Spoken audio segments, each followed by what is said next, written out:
পড়ায় পুরাণ যুগের এক কাহিনী মনে উঠল। কোন এক ব্যক্তি কৃতদাসীকে বাজারে কিনতে গেছে, কিন্তু টাকা ছিল কম। তো ঘুরতে ঘুরতে দেখছে একটা পাগল ধরনের, একটু পাগলা পাগলা টাইপের একটা কৃতদাসী আছে। তো যা বলছে, তোমাকে কি তোমার মালিক বিক্রি করবে? বলছে, বিক্রি করার জন্যই তো বাজারে।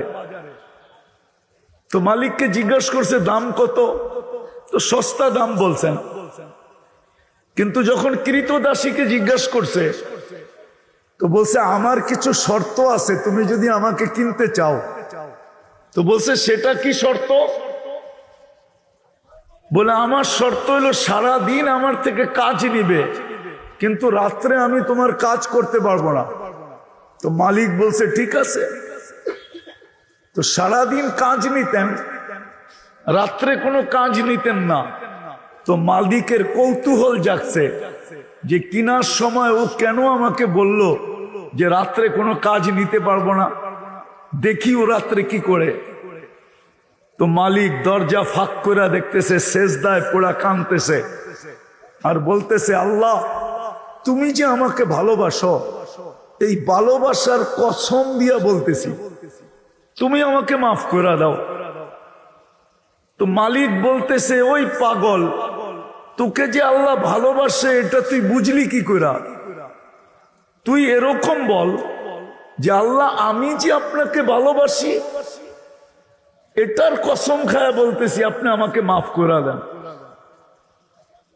তো সেজদার থেকে উঠা বলতেছে, মালিক যদি আমাকে ভালো না বাসতো তাইলে আমাকে জায়নামাজে সারা রাত্র কাঁদাইতো না, আর তোমাকে ল্যাপের ভিতরে সারা রাত্র ঘুমাইতে দিত না।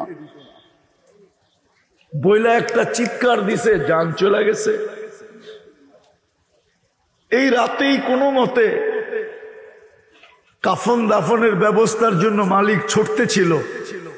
যখন কাফন দাফন নিয়ে আসছে, তো আয়েশা দেখতেছে সবুজ কাপড়ে কাফন দাফন কমপ্লিট, আর উপরে লেখা আছে, ইন্না আউলিয়া আল্লাহি লা খাউফুন আলাইহিম ওয়ালা হুম ইয়াহজানুন।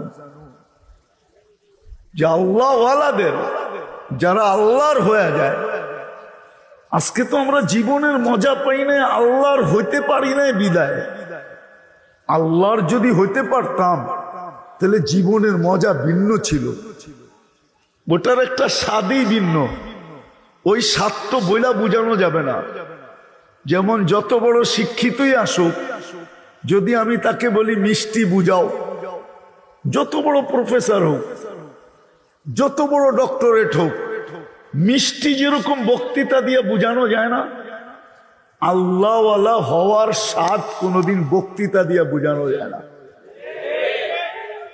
মিষ্টির স্বাদ যেরকম এক চিমটি চিনি মুখের ভিতরে দিতে দেরি, মিষ্টির স্বাদ যেরকম বসতে দেরি করে না, ঠিক আল্লাহওয়ালা যারা হয়ে যায়, ওদের যে জীবনের স্বাদ, ওটা ওরা ব্যক্ত করতে পারে না, ওটা বুঝানো যায় না। যা হোক, আমার কথা শুরু এটা ছিল, আমি কথাকে গুছায় নিয়ে আসতেছি। আমাদের কথা শুরুটা ছিল যে মানুষ স্বভাবগতভাবে প্রত্যেক জিনিসকে কোয়ালিটি দেখা পছন্দ করে, রং এবং কালার দেখা পছন্দ করে, রং এবং ঘ্রাণ দেখা পছন্দ করে।